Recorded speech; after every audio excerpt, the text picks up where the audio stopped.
आज मैं एक आदमी से मिला, तकरीबन 55 से 60 साल उनकी उम्र होगी। मजदूरी कर रहे थे, यही खुदाई करना, मिट्टी ढोना, वही सब कर रहे थे। मैंने जाके उनसे थोड़ी देर बात की, हाल चाल लिए उनके, फिर मुझसे रहा नहीं गया। मैंने उनसे एक सवाल पूछा कि आपके कितने लड़के हैं। आराम से जवाब दिया कि भाई 2 लड़के हैं मेरे। मैंने फिर पूछ लिया क्या करते हैं। बोले कि यही किराना स्टोर में काम करते हैं। चलो मैं सोचा गरीब फैमिली से होंगे, लड़के किराना स्टोर में काम कर रहे हैं इसीलिए पड़ती होगी। फिर मैंने उनसे पूछा आप रहते कहाँ हैं, आपका खुद का घर ज़मीन है कि फिर किराए पे ही रहते हैं आप लोग। तो उन्होंने कहा कि खुद का घर है और ज़मीन भी बहुत है। ये सुन के मुझे लगा कि हाँ हो सकता है थोड़ी बहुत ज़मीन होगी, घर और अपना बना लिए होंगे इसी में से मेहनत करते करते। फिर मैंने और एक क्वेश्चन किया कि फिर वो ज़मीन क्या काम में क्या लेते हैं, जो ज़मीन एक्स्ट्रा जो पड़ी है घर के अलावा। तो उन्होंने फिर एक जवाब दिया कि उस पर खेती करते हैं। जैसे उन्होंने बोला कि खेती करते हैं तो खेती का सीज़न चल रहा था। तो मैंने फिर उनसे एक क्वेश्चन किया तो आप यहाँ किस लिए मजदूरी कर रहे हैं, जब आपका खुद का खेत है तो आप यहाँ पे किस लिए मजदूरी कर रहे हैं। आपको तो वहाँ जाके अपना खेत संभालना चाहिए, थोड़ा हेल्प भी हो जाएगा। लड़कों भी कर रहे होंगे तो उनके साथ थोड़ा मोड़ा जो भी काम कर रहे हैं, जितना मजदूरी आप यहाँ कर रहे हैं 8-10 घंटे, उतना अपने खेत में ध्यान देंगे तो बहुत फ़ायदा हो जाएगा आपका। ये मैं बोल दिया। उन्होंने इसका सरलता से रिप्लाई दिया, एकदम नॉर्मल सा। उन्होंने मुझसे कहा खेत देखने के लिए तो मैंने 7-8 आदमी लगा के रखे हैं और 2 आदमी मेरे घर पे हैं।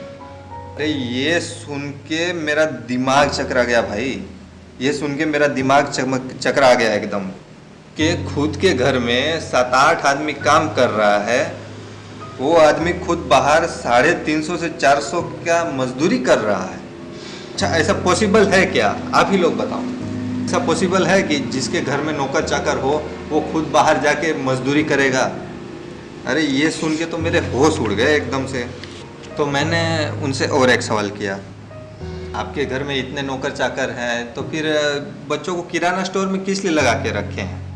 उन्होंने फिर जवाब दिया कि किराना स्टोर भी हमारा खुद का ही है। मुझे लगा छोटा मोटा होगा, तो मैं बोला उसमें तो एक ही लड़का बैठता होगा ना, एक तो फ्री रहता होगा, खेती देखता होगा। तो उन्होंने फिर जवाब दिया खेती हम तीनों देखते हैं मिलके, लेकिन दोनों लड़के किराना स्टोर भी संभालते हैं, खेती भी देखते हैं और मैं यहाँ मजदूरी भी करता हूँ और सुबह खेत भी देखता हूँ। मैं बोला चलो अच्छी बात है। तो फिर मैं उनसे पूछा तो फिर 7-8 आदमी किस लिए रखे हैं आपने। तो उन्होंने फिर जवाब दिया, बोले काम इतना सारा बढ़ जाता है, इतना बड़ा ज़मीन है, खेती होता है, तो मुझे आदमी की ज़रूरत रहती है, कम से कम 7-8 आदमी तो मुझे चाहिए ही चाहिए। भाई ये सब सुन के ना अब तो मुझे ये लग रहा था कि मैं किसी की क्या कहते हैं वो फेंकने वाला सिस्टम नहीं होता है कि बहुत फेंकता है आदमी लंबी लंबी, ये सुन रहा हूँ। तो अब मैंने पूछा उनसे तो आप अपने बच्चों को पढ़ाई लिखाई क्यों नहीं, कहीं कुछ करवाए क्यों नहीं। उन्होंने फिर जवाब दिया कि बोले लड़के पढ़ नहीं रहे थे, एक लड़का था छोटा वाला तो वो सेटल होने के लिए अमेरिका गया था, तो उसमें टाइम भी बर्बाद हुआ और मेरे कुछ 67-68 लाख रुपए भी बर्बाद हुए। ये बात के न सुन के भाई मुझे तो लगा ये पक्का फेंक ही रहे हैं यार। 67 लाख रुपए कोई मामूली बात है क्या, आप लोग बताइए। 67 लाख रुपए कोई मामूली बात है भाई। यहाँ 10-12 लाख आदमी का चला जाएगा ना तो आदमी फ्रस्ट्रेट होके बेड पे लेट जाएगा, एकदम मरीज बन जाएगा हॉस्पिटल का।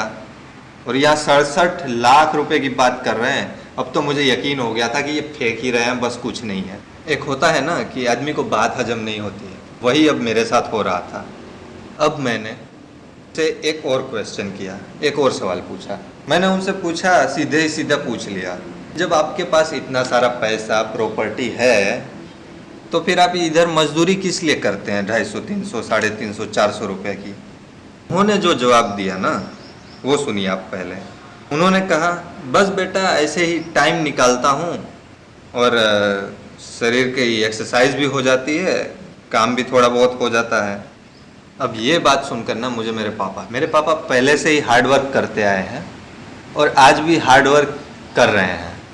आज मैं कुछ अच्छी जगह पे हूँ, अच्छी पोजीशन पे हूँ, तो मैं भी उनसे अक्सर बोलता रहता हूँ कि पापा अब छोड़ दीजिए, आराम करिए घर पे, या कोई लाइट काम कर लीजिए जो नॉर्मल वगैरह। मेरे पापा भी अक्सर यही जवाब मुझे देते हैं, कुछ नहीं बेटा, बस ऐसे ही टाइम पास कर रहा हूँ, टाइम का टाइम निकल जाता है और इस काम में मन लगा रहता है। फिर एक बात मैंने कही जो अक्सर मैं अपने पापा से कहता हूँ, मैंने उनको भी समझाने की कोशिश की, जो मैं अपने पापा को समझाता हूँ कि आपके पास इतना सारा है, इतनी ज़मीन है, इतने अच्छे 2 लड़के हैं, इतना अच्छा किराना स्टोर चल रहा है, सारी चीज़ें हैं आपके पास, फिर आप इतनी मेहनत का, इतनी धूप में, इस उम्र में किस लिए इतना काम करते रहते हैं। मेरे पापा तो कभी मेरी बात नहीं माने आज तक। हो सकता है शायद मेरी बात सुन के ये आदमी मान जाए मेरी बात, तो यही सोच के मैंने उनसे ये बात कही। लेकिन उनका भी सेम ही जवाब था जो मेरे पापा अक्सर देते थे, बस टाइम पास कर रहे हैं, कौन सा इतना बड़ा काम कर रहे हैं, बस टाइम पास। लेकिन आप लोग जानते हैं क्यों हमारे लिए वो बहुत हार्ड वर्क है, लेकिन उनके लिए, उनके नज़रिए में बस वो एक टाइम पास है। जब कोई आदमी काम को शुरू करना चाहता है और करना शुरू करता है ना, तो उसको बहुत मुश्किलें आती हैं। जैसे जैसे वो काम करना शुरू कर देता है, उसका मन लगने लगता है और वो काम को सीखने लगता है, और जब एक समय ऐसा आता है कि आदमी उस काम में परफेक्ट और परफेक्शन के साथ काम करने लगता है, फिर उस आदमी को क्या है कि वो काम आसान लगने लगता है, और जो काम उसको पहले बहुत मुश्किल या बहुत हार्ड वर्क लगता था, वो फिर उसे टाइम पास या एकदम से आसान काम लगने लगता है। एग्जाम्पल पे देख लीजिए, जो वॉरेन बफे हैं, जो आज की डेट में कर रहे हैं, वो लोगों या दूसरे या हम लोगों के लिए कितना बड़ा या मुश्किल काम है ना। लेकिन अगर बफेट के नज़रिए से देखा जाए तो एक सिंपल सा साधारण सा फॉर्मूला यूज़ करते हैं और उस काम को कर रहे हैं। मोरल ऑफ द स्टोरी, आदमी बीमार या बूढ़ा शरीर से नहीं किंतु पहले मन से होता है। आदमी बीमार या बूढ़ा शरीर से नहीं किंतु पहले मन से होता है। आदमी तब तक नहीं हारता जब तक कि वो खुद को हारा हुआ ना समझे।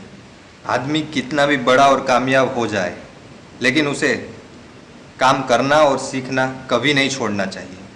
आप ये देख सकते हैं कि आज जितने भी कामयाब लोग हैं या हो रहे हैं, वो जिस भी उम्र या हालात में हैं, वो काम करते हैं, वो हमेशा काम करते हैं और सीखते रहते हैं।